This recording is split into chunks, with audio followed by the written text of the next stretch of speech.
Outras características, né? Já até que eu comecei a confrontar Linux e o Windows, já que são os dois sistemas operacionais mais questionados em concurso, né? Vamos dar uma olhadinha onde o Linux se parece com o Windows. Ó, no slide anterior eu te mostrei basicamente diferenças. São muito diferentes sobre esses pontos aqui. Mas ao mesmo tempo eles têm coisas parecidas. Vamos ver. Primeiro, o Windows é um sistema operacional multiusuário, o Linux também. Só um aviso, tá? Essas características que eu tô te mostrando aqui são do Linux. Eu apenas coloquei o comentário que é semelhante ao Windows, tá bom? O Windows é multiusuário, Linux também. E o que é um sistema operacional multiusuário? É que ele suporta mais de um usuário no mesmo computador, inclusive ao mesmo tempo, né? Então, a Ana e o Pedro podem utilizar o mesmo computador no Linux, coisa que eles também poderiam fazer no Windows, né? O Windows é multiusuário e o Linux também é. Detalhe, como é que o Windows e como é que o Linux administram as contas de usuário? Simples, cada usuário pode escolher um tipo de conta. Quando você escolhe um tipo de conta para um usuário, você indiretamente está dando mais ou menos privilégios para aquele usuário. Entende, gente? Existe uma hierarquia no Linux entre as contas de usuário. Portanto, existem usuários que têm mais poderes e tem usuários que têm menos poderes. Vamos dar uma olhada rápida aqui, ó. No Linux, nós temos 4 tipos de usuário. A conta de usuário padrão, a conta de usuário administrador, a conta de usuário root e a conta de usuário convidado, tá vendo? Ó, 4 padrão, administrador comum, esse nome não é oficial, tá? Eu botei aqui só para ajudar no entendimento. Então, usuário padrão, usuário administrador, seria um administrador comum, usuário root e usuário convidado. Cada um desses 4 tem poderes bem distintos. Existem usuários com mais privilégios e outros com menos. Vamos dar uma olhada então. O que é uma conta de usuário padrão? É um usuário que terá poderes moderados. Ou seja, tem coisa que ele pode fazer e tem coisa que ele não poderá fazer de jeito nenhum, tá? Para você entender, uma conta de usuário padrão só pode ser criada uma? Não. Você pode criar 2, ou 10, ou 50, quantas contas padrão você quiser. Vai depender do tamanho da empresa, né? Se a empresa tem 3 funcionários, por exemplo, já daria para criar pelo menos 2 contas padrão, uma para um, outra para o outro. Tá, mas e o outro? Ah, o outro você que daria uma conta administrativa, né? Alguém tem que mandar, mais do que os outros. Mas você pode criar quantos usuários padrão quiser. Padrão, eu acho que você está entendendo, é um usuário comum. Então, normalmente a conta padrão é voltada para os funcionários comuns da minha empresa. Ah, o cara que trabalha ali no atendimento, o outro cara ali trabalha no estoque, o outro cara trabalha na produção. Eu dou contas de usuário padrão. Eles podem acessar os computadores da empresa, né? Tem coisas que eles podem fazer sobre o Linux, mas não podem fazer tudo, tá? Existem restrições. Detalhe, gente, quando um usuário padrão entra na interface de texto do Linux, deixa que depois eu vou te explicar melhor o que é essa interface de texto. Ele será representado pelo símbolo cifrão. É assim, ó, no Linux, lá na tela de texto, né, que é uma tela simples de interagir com o Linux. Então, como essa tela é mais simples, o Linux tem que utilizar alguma simbologia. O Linux escolheu o símbolo cifrão para indicar um usuário com poderes limitados. Então, sempre que você vira uma questão de concurso, o nome de usuário, tipo Pedro, aí mais algumas informações e de repente termina com um cifrãozinho. Esse cifrão indica que ele tem limitação de poderes. E é verdade, né? Um usuário padrão tem poderes moderados, tá? Usuários administradores, tem 2. Nós temos o administrador comum e o usuário root. O administrador comum tem muito mais poderes do que um usuário padrão, mas ele não tem todos. Existem coisas no Linux que mesmo um administrador comum não conseguiria fazer. Então, portanto, como ele tem restrições, ele também será representado pelo cifrãozinho. Ó, Lembre-se, o símbolo cifrão indica algum tipo de restrição. Ele não consegue fazer algumas coisas. Como o administrador comum consegue fazer muito, mas não tudo, então ele também recebe esse símbolo lá no Linux, tá? Por outro lado, a gente tem o usuário root. Gente, olha só, importante. O usuário com esse nome, usuário root, a gente pode traduzir como usuário raiz. Nessa hora você deve estar pensando, ah, tá, tem o usuário raiz e o usuário Nutella, é mais ou menos essa linha. Esses aqui são Nutelinha, ó. São fresquinhos, né? Eles têm restrições. Já o usuário raiz, root, ele é considerado o superusuário no Linux. Por que superusuário? Porque ele tem superpoderes. Quais poderes? Todos!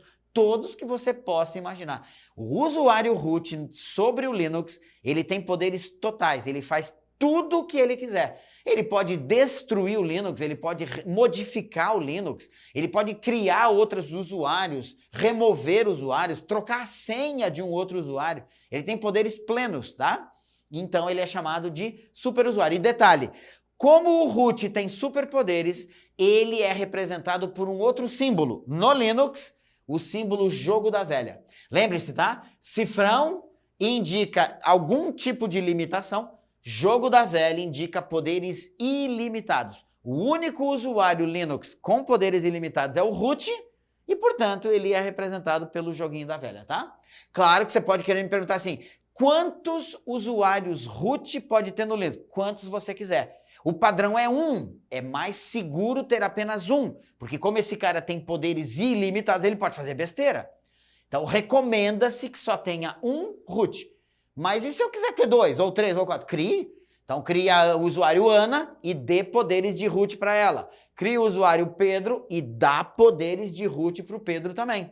Então, poderia ter o primeiro root sempre vai ter esse nome, tá? Então, o primeiro root é chamado assim. Depois vem a Ana, o Pedro, José, a Cláudia, né? Você vai dar o nome que quiser, tá certo? E o último tipo de usuário, gente, usuário convidado. Lembre-se, o Linux é considerado um sistema operacional corporativo. É raro você ver alguém usar o Linux na sua casa, em ambiente doméstico, porque o Linux não está normalmente focado no usuário de casa. Ele é um software sério para ser utilizado no nível de trabalho, né, na empresa, tá? Pode usar em casa, mas é mais adequado usá-lo em um ambiente corporativo, um ambiente empresarial. E lá na empresa, você tem que prever assim, bom, vai chegar um dia que vai vir alguém de fora da minha empresa, um cliente, um parente de um funcionário, um fornecedor, um parceiro comercial. E pode ser que essa pessoa que vem de fora solicite usar um computador lá na empresa, para ele entrar na internet, ver o e-mail, para ele pagar um boleto, sei lá, né? Pagar um boleto, sei lá, fazer alguma coisa. Imagina o constrangimento na empresa dizer assim, olha, desculpa, tá? Você é de fora, você não pode usar os computadores aqui da nossa empresa. Pode ser constrangedor. Então, por isso, o Linux prevê a conta convidado. Só que é o seguinte, gente, a conta convidado é a mais restritiva. Como a pessoa é considerada de fora, ela não ganhará praticamente poder algum, assim, tem uns poderes, né? Um usuário convidado pode entrar na internet, ele pode abrir alguns aplicativos, tá? Pode até baixar alguma coisa da internet, mas ele não vai poder jamais fazer modificações no computador, bisbilhotar em algumas pastas privadas, não vai, ele está restrito a isso, tá? Claro que nessa hora você também vai querer me perguntar assim, professor, e qual é o símbolo que o Linux dá ao convidado? Não dá. O convidado não tem permissão do Linux para entrar no modo texto. Ele só pode entrar no modo gráfico, só usando o mouse, entendeu? Então esses símbolos aqui é para quando entra no Linux em modo de texto, né? Para usar comandos via teclado. E como o usuário convidado nem tem permissão para entrar no modo texto, daí ele não tem representação nenhuma, tá certo? Somente os 3 ali de cima. Você entendeu, então? Só um detalhe, gente. O usuário padrão pode ter quantas contas quiser, várias, inclusive. O usuário administrador comum pode ter mais de um. O usuário root pode ter mais de um, não é comum, mas pode. Agora, o usuário convidado só pode ter uma conta. Ele é limitado em apenas um. E mais, as contas aqui de cima, padrão, administrador e root, tem que ter senha. A senha é obrigatória para manter a privacidade daquele usuário. A conta convidado não tem senha. Então ela é bem diferente das outras, né? Só pode ter um convidado e ela não é protegida por senha. Meu Deus, mas daí não é perigoso? Não. O usuário convidado é naturalmente restrito pelo Linux. Ele não deixa o cara ir longe, é seguro, pode confiar, tá bom? Então, todas essas diferenças aí, né, elas costumam ser questionadas em concurso, gente. Por isso eu tô te mostrando, tá bom? Eu tenho uns 5 minutinhos aí de sobra, deixa eu aproveitar e concluir aqui outras semelhanças com o Windows, tá bom? Multitarefa. Você viu ali, né? No slide anterior eu te falei, o Linux é um sistema operacional multiusuário. Mas além disso, ele também é multitarefa, tá, gente? O Linux, assim como o Windows, roda vários programas ao mesmo tempo. Coisa que você vai dizer assim, ah, né, professor, isso aí nem é novidade. Até o meu smartphone, eu consigo rodar vários aplicativos ao mesmo tempo. Eu abro várias janelinhas ali e trabalho sem problema. Você tem toda a razão. Eu não estou trazendo nenhuma novidade ali, tá? Eu reconheço. Mas há um problema, gente. As questões de concurso vão cobrar de você essa palavrinha. Então não deixe passar. O Windows é multiusuário e multitarefa. O Linux, multiusuário e multitarefa também, tá? Pode rodar vários programas ao mesmo tempo. O sistema... aí tem um detalhe, que isso pode ser que você não saiba ainda.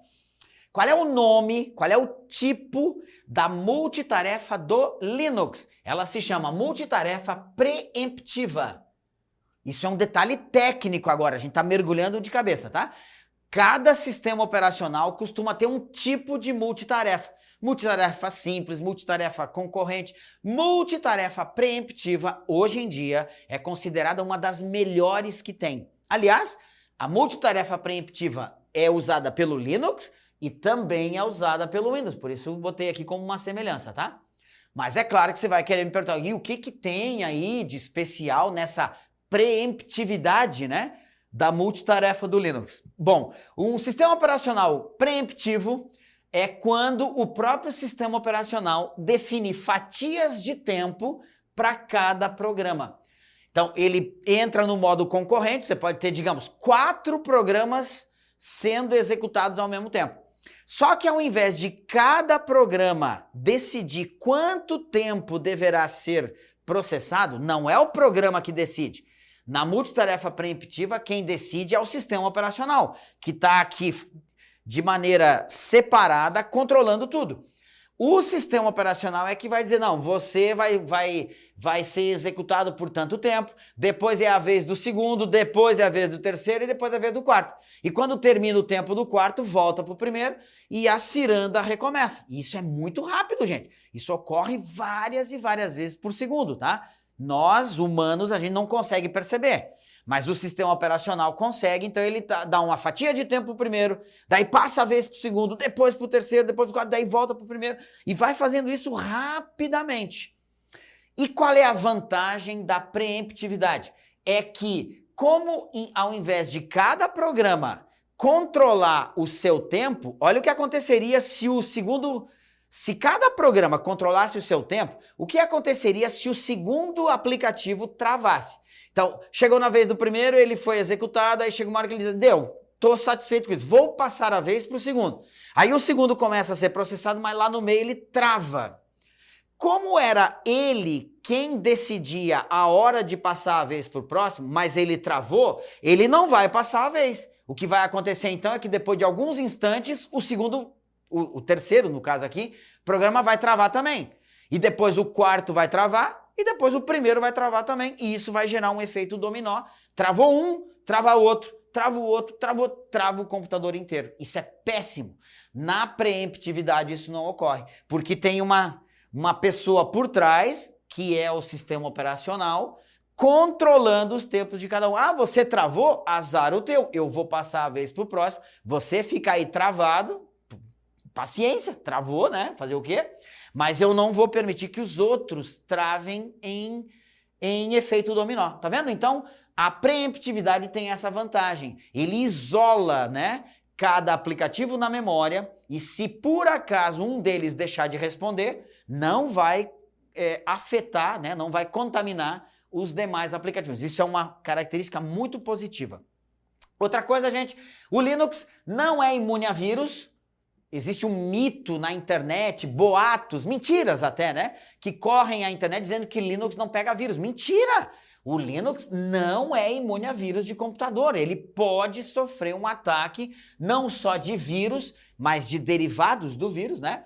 Agora, uma coisa tem que ser dita. É verdade que o Linux é menos suscetível a ataques, mas dizer que ele é imune, aí não dá para engolir, tá, gente? Então, uma questão de concurso diga assim, o Linux não pode ser atacado por um vírus, tá errado. Ou assim, o Linux tem uma resistência maior a ataques cibernéticos, tá certo, ele tem uma resistência maior, mas isso não torna ele imune, ok? Outra coisa, o kernel do sistema, o kernel, gente, a gente pode traduzir essa palavra como o núcleo do sistema. Todo sistema operacional tem um núcleo. Isso é uma coisa mais avançada, né? E o que é esse núcleo, professor? O núcleo do sistema, chamado de kernel, é a parte nobre de um sistema operacional responsável pelo controle da máquina física, do teclado, da memória, do disco rígido, do processador, dos barramentos internos. Então, o kernel do sistema operacional é o responsável pelo controle da máquina física. Tá certo? Além, indiretamente, da comunicação com o ser humano, né? Então, literalmente, o kernel está entre a máquina, de um lado, e o usuário humano do outro lado. Aí ele faz esse papel intermediário ali, né?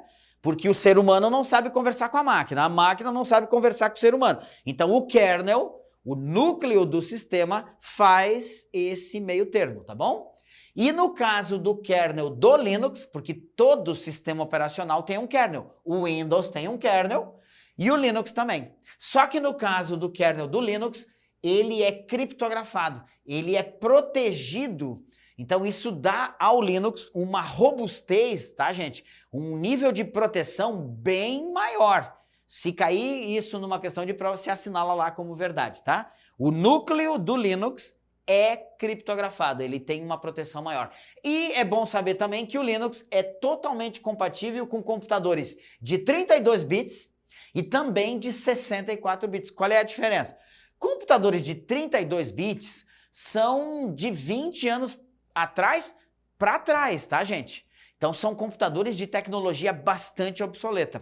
Por exemplo, você já ouviu falar de Pentium? Meu Deus, Celeron. Você já ouviu falar de 486, 386? Nossa, são dinossauros quase, né?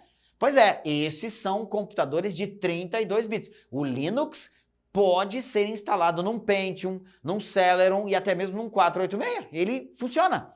Mas ele é preparado também para operar em máquinas de 64 bits. Aí são os computadores de hoje em dia, né? Um i3, um i7, um Phenom, um Ryzen, né? Esses computadores mais modernos, de última geração, também podem utilizar o Linux. Então, Linux é tanto compatível com tecnologias obsoletas, antiquadas, como principalmente as tecnologias atuais, tá certo? Gente, eu tô vendo ali o meu tempo explodiu, né? Mas eu cheguei basicamente até onde eu queria, pelo menos para esse bloco. Eu ainda vou gravar mais 3 blocos de Linux, tá? O Linux das nossas matérias, assim, é um dos mais densos, ok? Então, internet e Linux, vocês se preparem que eu vou ter que gravar um pouquinho mais de matéria, porque eles são mais longos mesmo, tá bom? Vou ficando por aqui para não esticar demais aí o tempo que já estourou, mas eu volto em seguida. Peço que você volte também e a gente prossegue aí na nossa preparação. Muito obrigado e até logo mais então. Tchau, tchau.